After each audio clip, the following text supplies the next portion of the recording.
Sayang.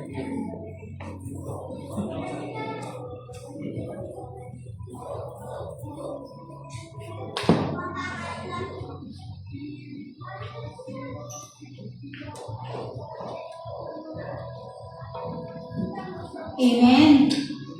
Praise God. Makita man nag-iisin tayo tatakaksan. Amen. Di na sasamgit nga isin tayo mo. Makita tayo ni abot at tangalda. Sunday is not an ordinary day. It is not like Monday, Tuesday, Wednesday, Thursday, Friday, and Saturday. Sunday is an extraordinary day for us as one family to meet the Lord, to encounter Him, to speak to Him. Amen? Tugaw di amin nakapsat at nasyaan. No? Let us settle down first.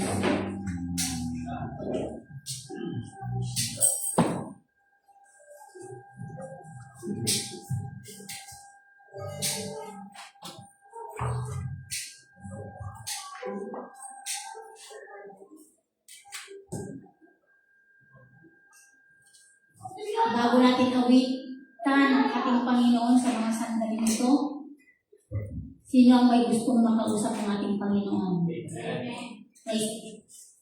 Amen. Amen. Praise God. Kananan sa uling apo. When there is a prophet among you, I, the Lord, reveal myself to them in visions. I speak to them in dreams. But this is not true of my servant Moses. He is faithful in all my house. With him I speak face to face. Di ako makita tayo gayam face to face when we are faithful to Him. When we are faithful serving God. When we are, humble enough to serve the Lord. Hindi ito ordinary. If we come here with a humble heart, humility in us, surrendering to the Lord our God, etong Sunday na to ay hindi lang ordinary, kundi magiging extraordinary because we will going to meet the Lord in this place. Kaya, pagdating natin dito,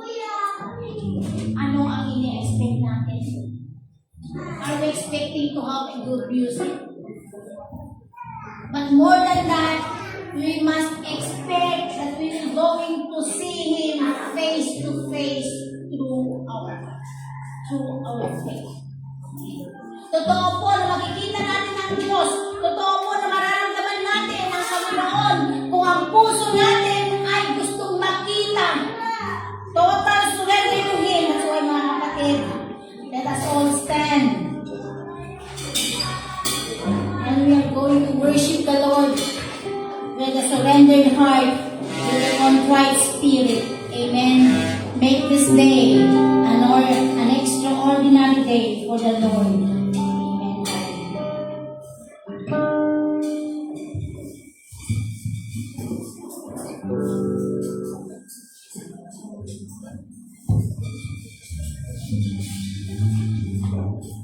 Amen. Sabi nga mo yung pastora, smile. Mag-smile po tayo. Amen. Amen. Magandang umaga po sa ating lahat. Especially kay Lord. Magandang umaga, Lord. Ang tanan po ba kayo? Pagpurihin at sambahin ng ating Diyos sa buhay. Amen.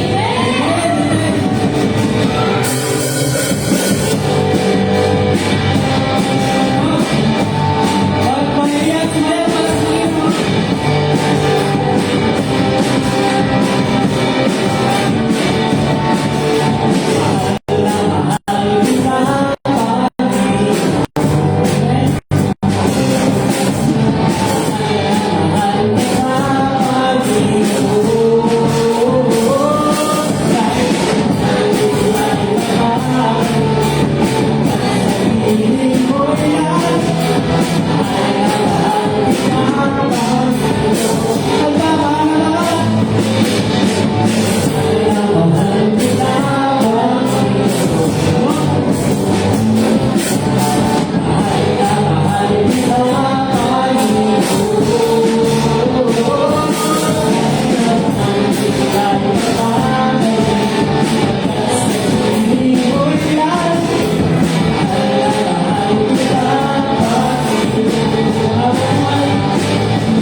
buhay ko. Jesus. Kahit may suliraning magaling kang awitan, ikaw lamang. Ikaw lang ang sasambahin, ang man ay magdating. Jesus, kahit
Amen.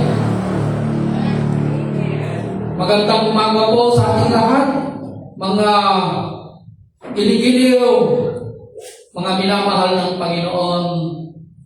May pag-asa po sa Panginoon at sa mga patuloy na tumatangkilik at nanonood sa gawain na ito ng Panginoon. Magandang umaga po sa inyong lahat. Pagpalain po kayo ng salita ng Panginoon sa umagang ito. Ang ibabahagi ko po sa inyo sa umagang ito ay bigyan po natin ng pamagat na sino ang iyong ama? Who is your father?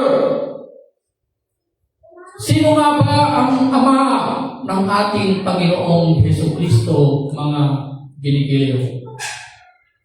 Alam nyo, sa takbo na ito na pag-aaralan po natin ngayon sa umagang ito, 3 taon na po na magkakasama ang ating Panginoong Jesucristo at ang kanyang 12 alagad. Pero hindi pa rin nila kilala ang kanyang ama, mga ginigiliw. Kaya yun ang sinabi ng ating Panginoong Jesucristo, magtatatlong taon na tayong magkakasama hanggang ngayon, hindi nyo pa kilala ang aking ama. Alam nyo mga ginigiliw, kahit sa kapanahonan natin ngayon, maraming mataas ang pinag-aralan, mataas ang posisyon, matatalinong tao, pero hindi pa rin nila kilala ang ama ng ating Panginoong Jesucristo, mga ginigiliw. Hindi pa rin mo nila kilala hanggang ngayon. Kung sino pa yung mga nagdedeklara na sila ay matuwid, reliyosong tao, sila pa mismo ang hindi nakakakilala sa ating Panginoong Jesucristo, mga ginigiliw. Katulad po ng tagpo na ito, sa John 14:6, ito yung mga alagad ng ating Panginoong Jesucristo na kasama niya sa oras na yun. Ang sabi niya po dito sa 1:14, huwag mapagabag ang inyong kalooban. Sumampalataya kayo sa Diyos. Sumampalataya din kayo sa akin. Sabi niya po, sa bahay ng aking ama ay maraming silid. Kung hindi ito totoo, sasabihin ko ba sa inyong pupunta ko roon upang ipaghanda ko kayo ng inyong matitirhan. Sabi niya po mga ginigiliw. Praise God. May inilaan at inihanda ang Panginoon na silid, special na silid sa kanyang mga pinili, sa kanyang mga lingkod, mga ginigiliw. Alam nyo, ang sinabi dito ng ating Panginoon, hindi lang ito patungkol sa kanyang mga lagad, kundi para rin sa atin na nandito ngayon na inihahanda na ng Panginoon ang silid para sa atin sa kanyang kaharian, mga ginigiliw. Sino ang gustong ginigiliw. Alam niyo, ang silid na yun, punong-puno ng kayamanan. Hindi ka na mamroblema ng pagkain. Yung hinahanap mo na kayamanan dito sa lupa, nandun na lahat. Wala nang kagutuman, wala nang problema. Di ba? Wala na po. Wala nang iyak. Kundi ang mararamdaman natin ay kagalakan, presensya na galing sa ating Panginoon, mga ginigiliw. At kapag naipaghanda ko na kayo ng matitirhan, ako'y babalik at isasama ko kayo upang kayo'y makapiling ko kung saan ako naroon. Praise God. Isasama daw tayo ng ating Panginoon. Yun ang mararanasan natin kapag tayo ay makipag-isa sa ating Panginoong Yesu Kristo, mga ginigiliw.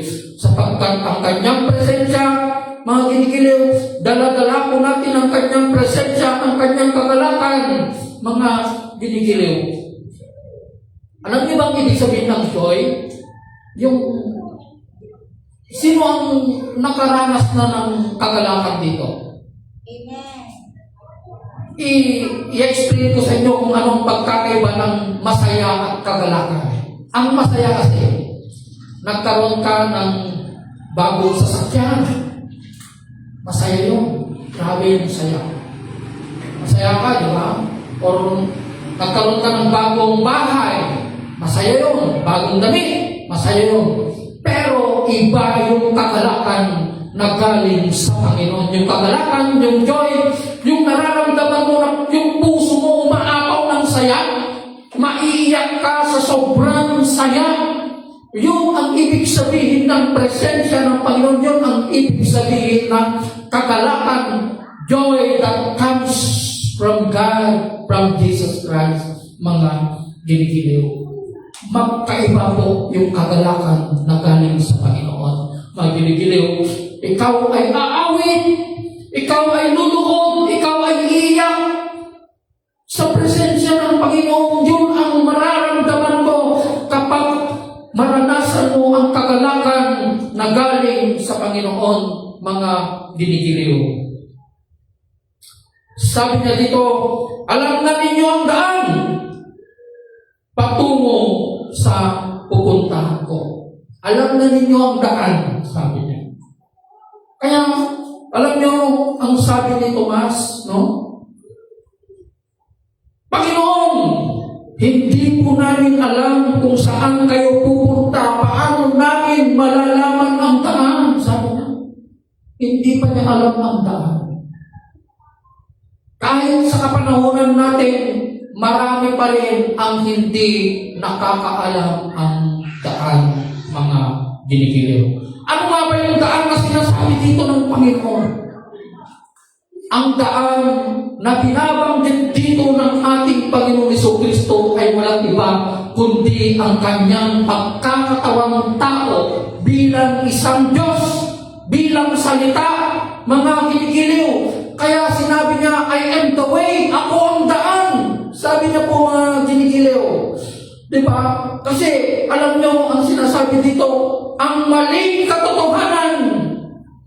Alam niyo ang ibig sabihin ng maling katotohanan, yun ay walang katotohanan, mga ginigiliw, no? Yun ang sinasabi niya, no? Kaya sinabi niya dito na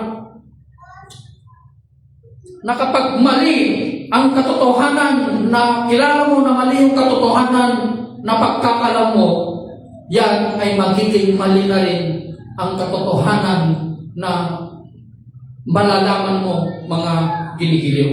Kaya sabi niya dito, sumagot si Jesus, ako ang daan. I am the way, sabi niya po. Siya ang tagapamagitan, siya ang nagkatawang tao na Diyos, mga ginigiliw. No? Alam niyo, kaya nga paulit-ulit ko itong sinasabi, pinapadaan ko ito sa magandang halimbawa pag-explain sa inyo para maintindihan niyo, mga ginigiliw. Kasi kung Diyos na bumaba ang ating Panginoong Hesus Kristo, alam niyo, wala tayong kaligtasan. mamamatay ka. Yung Diyos, yung pagka-Diyos niya, yung pagkabanal niya, hindi mo siya makikita, mamamatay ka agad. Lahat ng makakakita sa Diyos, mabubulag at mamamatay.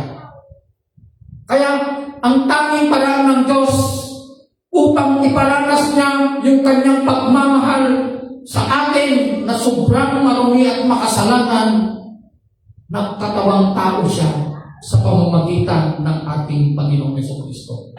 Naging tao siya. Bakit siya naging tao? Upang makaabot tayo sa Kanya. Upang malapitan natin siya. Di ba? Malapitan po natin siya. Kaya, ang kanyang pagiging tao, kaya siya tinawag na anak, buktong na anak, yung kanyang pagiging tao, yung ang naging tulay natin upang makarating tayo sa kanyang Ama, mga dinigilir. Diba? Kasi kung Ama siya na bumaba, Diyos siya na bumaba, hindi tayo karapat-dapat na humarap sa Kanya. Wala tayong, hindi, we are all fall short under the standards of God. Dahil ang tao, sobrang marumi at makasalanan mga ginigiliw. No? Kaya dito sabi niya muli, ako ang daan, ang katotohanan at ang buhay. Walang makakapunta sa Ama kundi sa pamamagitan ko, sabi niya. Walang makakapunta sa Ama kundi sa pamamagitan ko, sabi niya, mga ginigiliw. Anong ibig sabihin dito ng ating Panginoon sa Kristo? Ang relihiyon na may Diyos, naglagay ko rin ito. Ang relihiyon na may Diyos, subalit tinatanggihan niya ang Panginoong Jesucristo, ang relihiyon na yan ay hindi totoo. Anti-Christ yan. Anti-Kristo yan.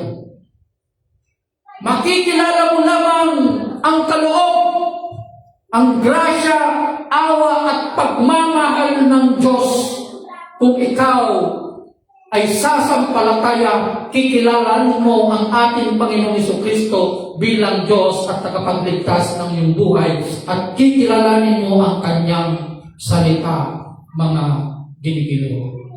Kaya ang Diyos na hiwalay kay Kristo ay hindi iyon ang Diyos na pinapayag ng salita ng Panginoon. Maraming naglalakad dyan sa daan. Sinasabi nila si Yahweh ang Diyos, pero ayaw nilang kilalanin ng Panginoong Jesucristo. Sila ang mga taong anti-Christ, mga ginigiliw. Sila yung mga anti-Christ. Kaya yun ang sinasabi ko, ang Diyos na hiwalay kay Kristo, yun ang Diyos na hindi ipinapahayag ng salita ng Panginoon, mga ginigiliw. Opo. Kaya, maiintindihan mo lamang ang kabanalan ng Diyos. No? The deity of God.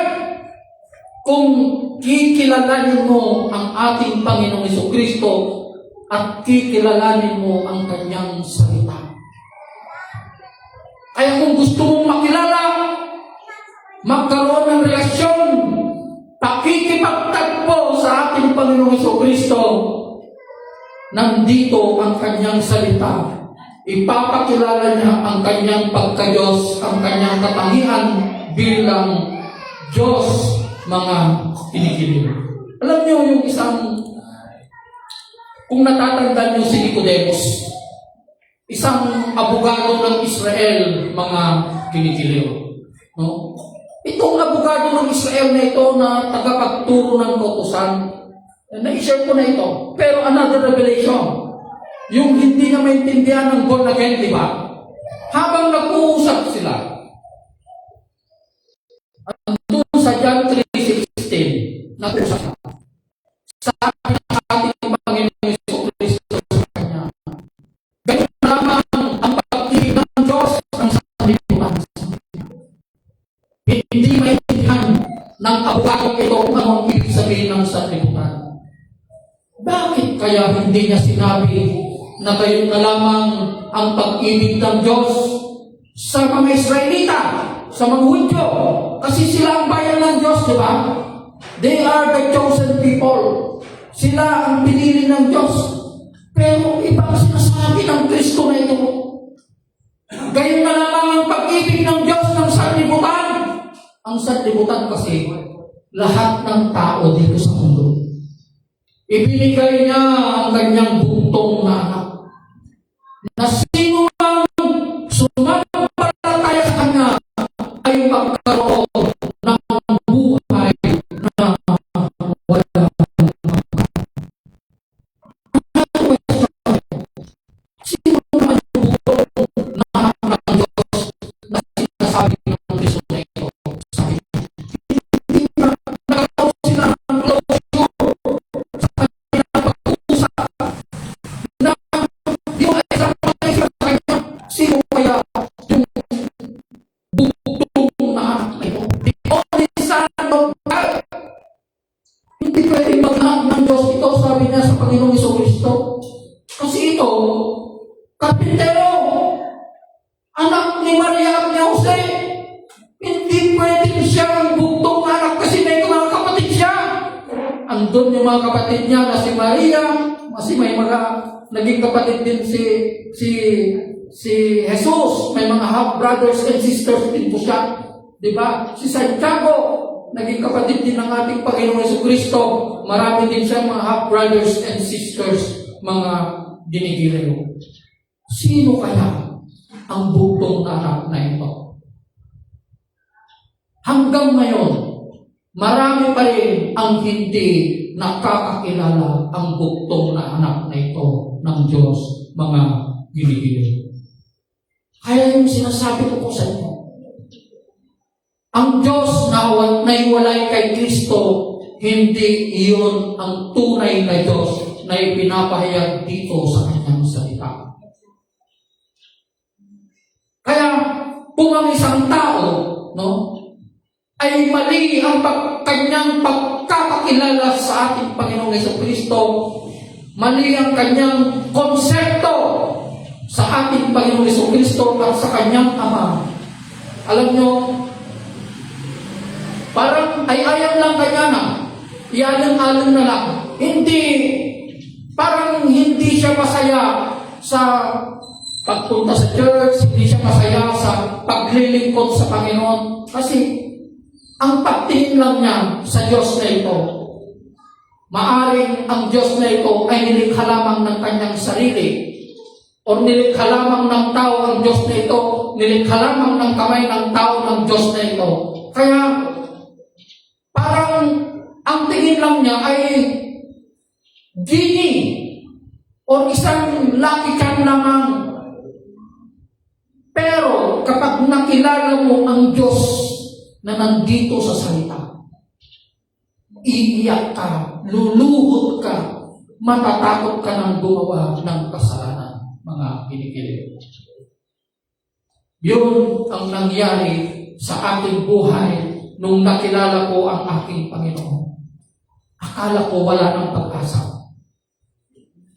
Akala ko, sobra akong marumi. Sinasabi ko nun sa aking sarili, sobra akong makasalanan. Pumatay lang ang hindi ko ginawa. Pero, nung nakilala ko ang Panginoon sa pamamagitan ng ating Panginoon Jesucristo at sa kanyang salita, hindi ko na binalikan ang mga kasalanan na ginawa ko. Luluhod ka, iiyak ka. Yun ang mararanasan mo kung ikaw ay makikipagtagpo sa Panginoon. Papasok ka sa loob ng kwarto mo, luluhod ka doon, iiyak ka. Makikipag-usap ka sa Panginoon sa pamamagitan ng kanyang salita. Alam mo, pag nagde-devotion ka ng gabi, kahit hanggang alas 3 pa ng umaga, hindi ka mapapagod at hindi ka mapupuyat. Bakit? Sapagkat ang kalakasan mo ay ang ating Panginoon. Pag nagde-devotion ako, 12, 3, ganun ang ginagawa ng mag-asawa. 12 o'clock, 3 o'clock, nagigising kami ng 3 o'clock, nagde-devotion kami. May time na pinag-uusapan namin ng Panginoon ng 3 o'clock in the morning, 2 o'clock, 12 o'clock. Magigising ka pa rin ng umaga, maaga. Kasi ang kalakasan mo ay ang Panginoon, mga pinipilit. Ang lakas mo ay ang Panginoon. Kasi siya ang salita na binabasa mo Siya ang salita, siya ang buhay. I am the life, sabi na niya Sinasabi na po dito. Diba?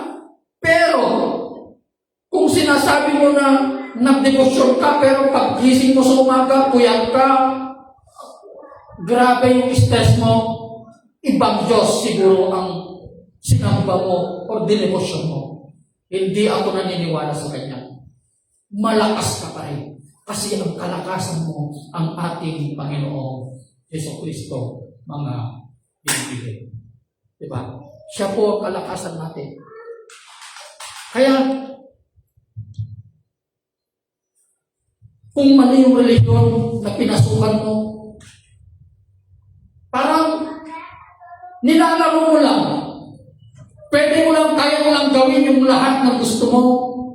Pwede ka lang pumunta sa galyera, pwede ka lang magbabae. Kasi mali yung Diyos na kilala mo Wala siya sa kabanalan Kaya mong manakit ng ibang tao.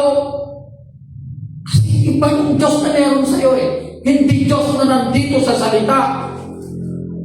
Maaring ang Diyos na meron sa'yo, yung Diyos lamang na nilikha ng kaisipan mo o Diyos na nilikha lamang ng tao.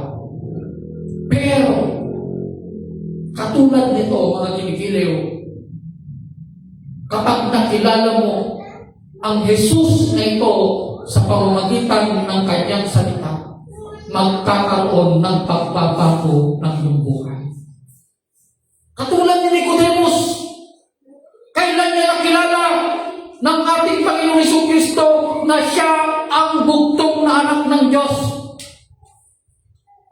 Kailan po? Nung ipinako ang ating Panginoong Jesucristo, mga kinikiliw.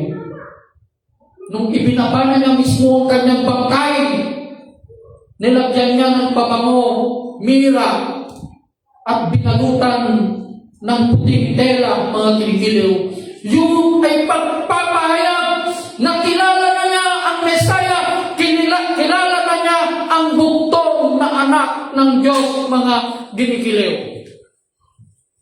Kaya doon na niya nalaman ang ibig sabihin ng born again.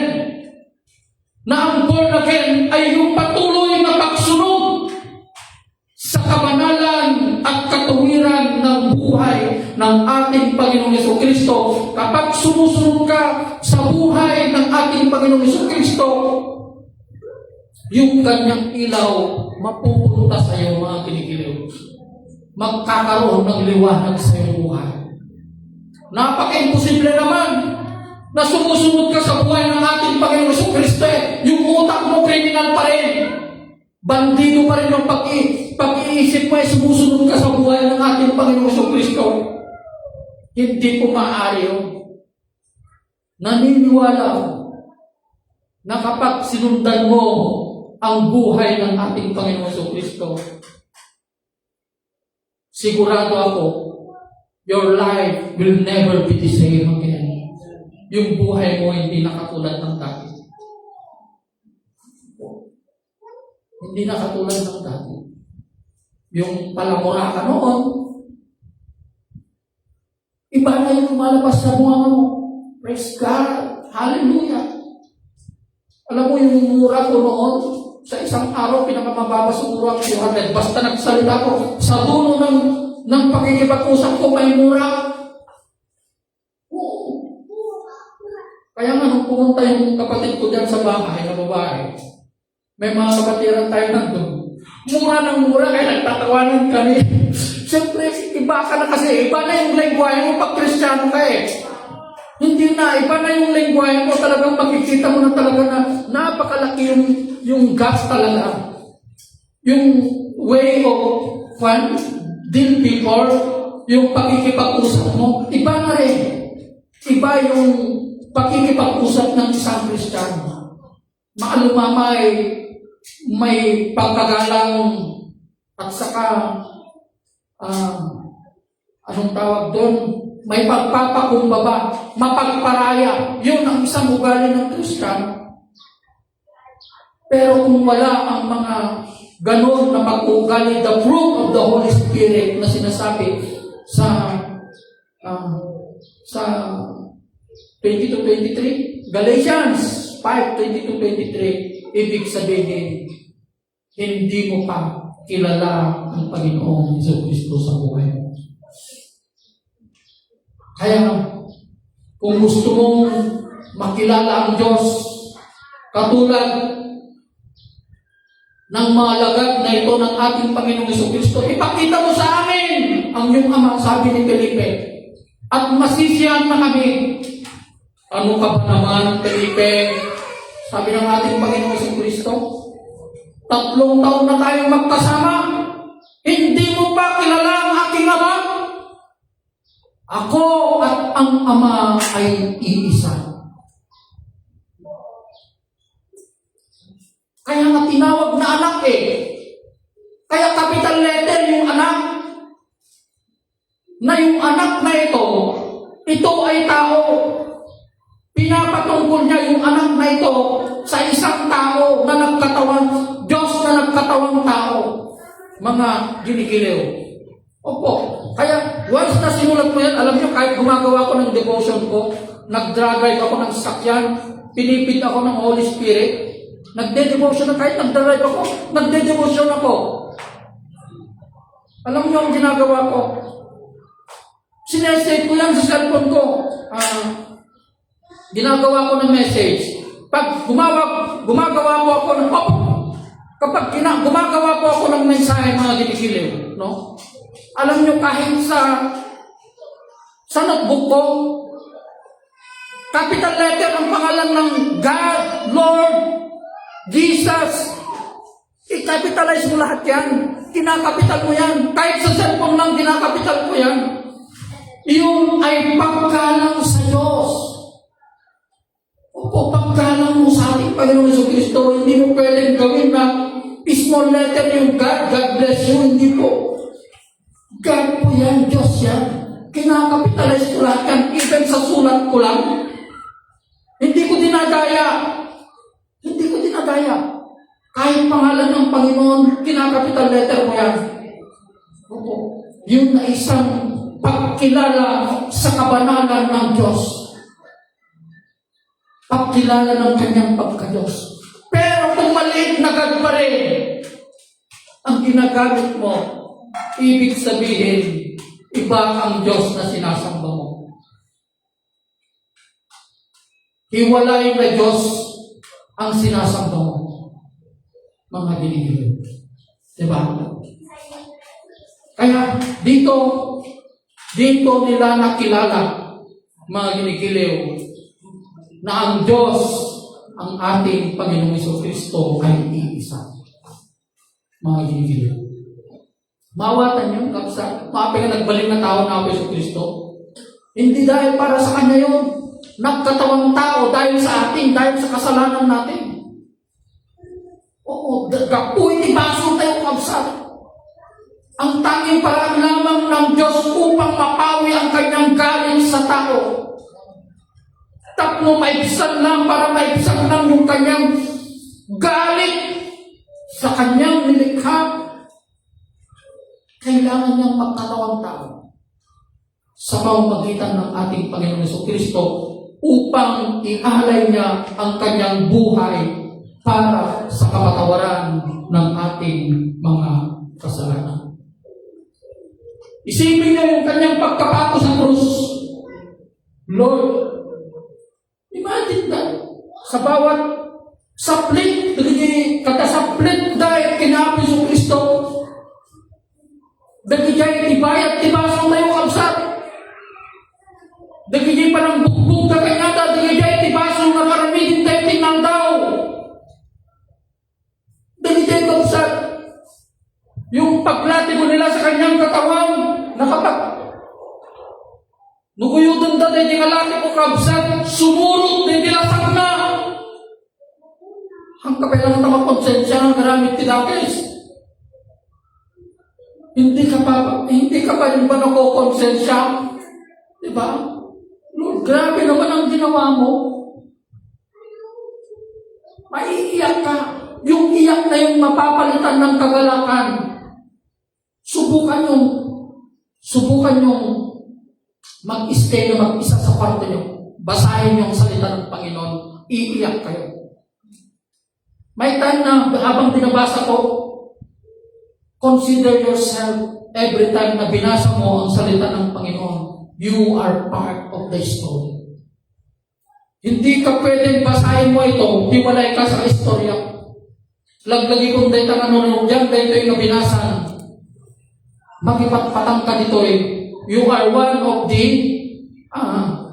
characters of the story. May sakan kadagiti characters di istorya dito eh. No binasan dahil ito yung nasa ukap sa. Habang nagdinegosyo ka, ganun po. Pag binabasa ko yan, umiiyak na ako. Hindi ko na namamalayan na nahuhulog na yung mga luha ko. Lalo na pag pupunta ka na yung lugar na kung saan talagang binugbog nila, dinuraan nila ang mukha ng ating Panginoon Kristo. Sa mga ganun na kahirap na ginawa ko nila, yung mga kasalanan na ginagawa ko. Kaya naiiyak po ako habang binabasa ko ang salita ng Panginoon. Lord, grabe naman ang ginawa mo sa akin. Grabe naman. Grabe naman yung pagmamahal ko sa pagmamahal mo sa akin, ibinigay mo yung buhay mo para sa akin. Diba? Pero kung hindi mo binabasa yung salita ng Panginoon, hindi mo mararanasan ang pagkikipagtagpo sa ating Panginoon sa Kristo at hindi mo rin makikilala ang kanyang mga ginibigay. Magandang umaga po sa ating lahat. Pagpalain po tayo ng ating Panginoon.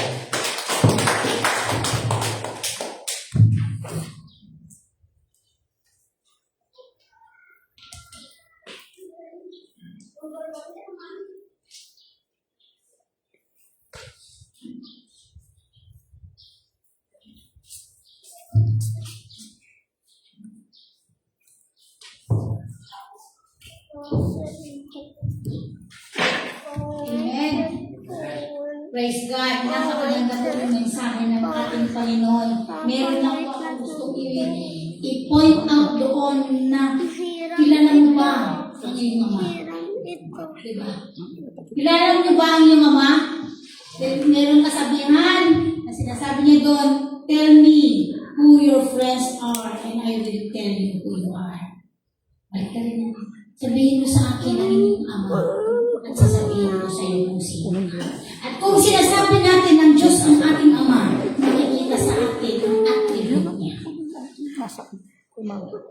Yung attribute ng Panginoon, ama mo ang Diyos, kilala mo ang Diyos, kung ang Diyos, pagka-Diyos ng Diyos ay nasa sa iyo. Marunong kang magpatawad na kahit hindi nakapatawad-tawad. Marunong kang magmahal kahit hindi na karapat-dapat na mahalin. Marunong kang magpasensya.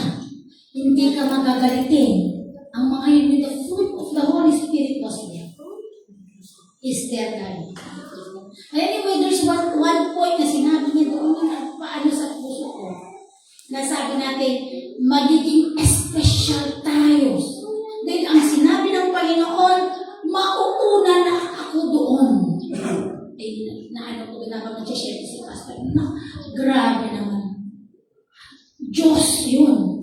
Pero siya ang maghahanda para sa atin. Are we ready to enter into that mansion?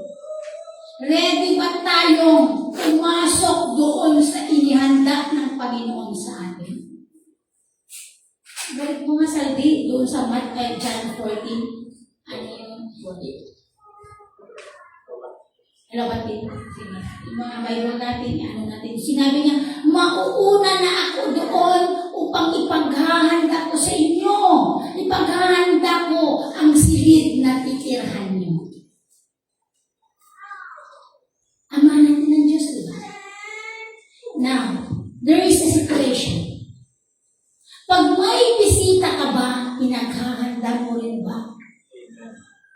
yung tirangan ng darating ng bisita.